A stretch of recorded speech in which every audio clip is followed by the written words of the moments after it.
The situation between the US and Cuba has been really harsh. After the US attacked Venezuela to capture Maduro, Trump threatened that Cuba is next and issued an ultimatum to make a deal before it's too late. Even though an invasion has not happened yet, things between the two countries keep getting worse. On 29 January 2026, Trump signed an executive order threatening tariffs on any country that supplies oil to Cuba, which threw Cuba into an energy crisis and caused total blackouts across the country. The US has also been pushing diplomatic talks and constantly pressuring Cuba to stand down, but all that pressure doesn't seem to be making the communist regime budge. So, will the US actually invade Cuba? But why? Before we jump in, let's talk about the history of US-Cuba relations first. The relationship between the US and Cuba has been bad for a long time. After Fidel Castro's revolution in 1959, which toppled a US-backed dictator, Castro nationalized all foreign assets in Cuba, including US oil refineries and other American businesses. The US hit back with a near-full embargo and plotted numerous assassination attempts against Castro. Even in 1961, the CIA trained Cuban exiles to overthrow the Castro regimes through the Bay of Pigs invasions, which failed because the CIA provided zero support after the exile landed.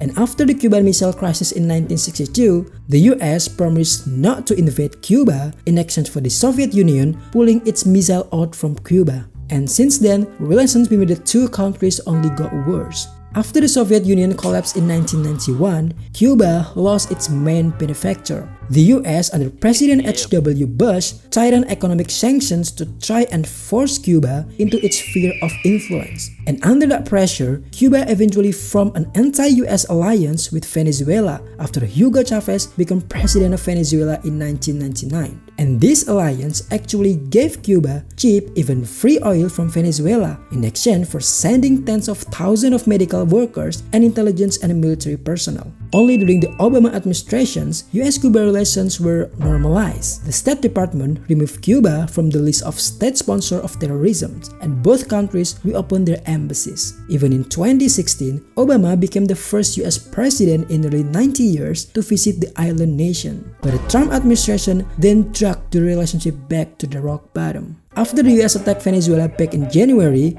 Trump cut off all Venezuelan oil shipments to Cuba and warned Cuba to make a deal before it's too late. On the 29th January, he issued an executive order threatening tariffs on any country that supplies oil to Cuba. And this triggered a severe energy crisis that crippling life on the island. And the goal is to pressure Cuba into accepting whatever demands that US would put on the table.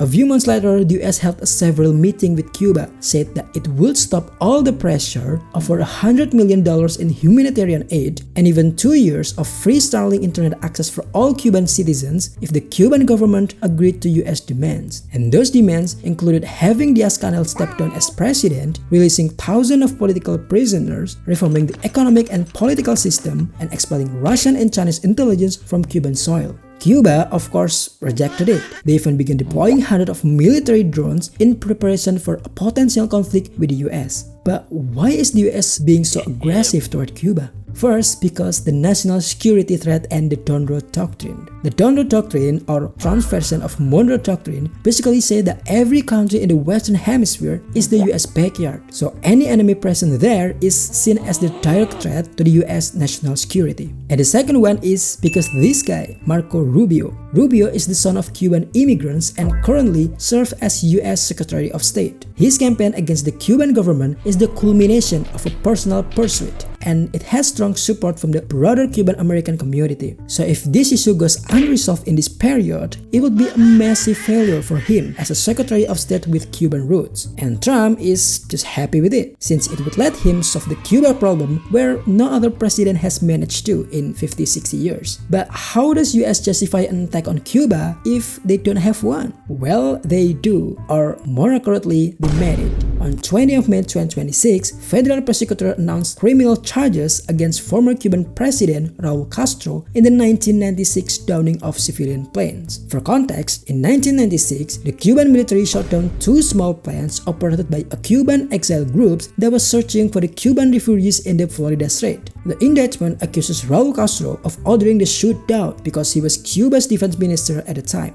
But even with all that in place, an operation against Cuba won't be as straightforward as Venezuela. Why? Because Cuba has no strong unified opposition figure and its military is much more united and loyal to the regime. And on top of that, even if Raul Castro still holds some influence in Cuba, he is no longer the one actually running the government. So if the US wants to make a change in Cuba, capturing Castro would not change the operation of the Cuban government. They would have to dismantle the entire ruling structure until the whole regime collapses. So what do you think?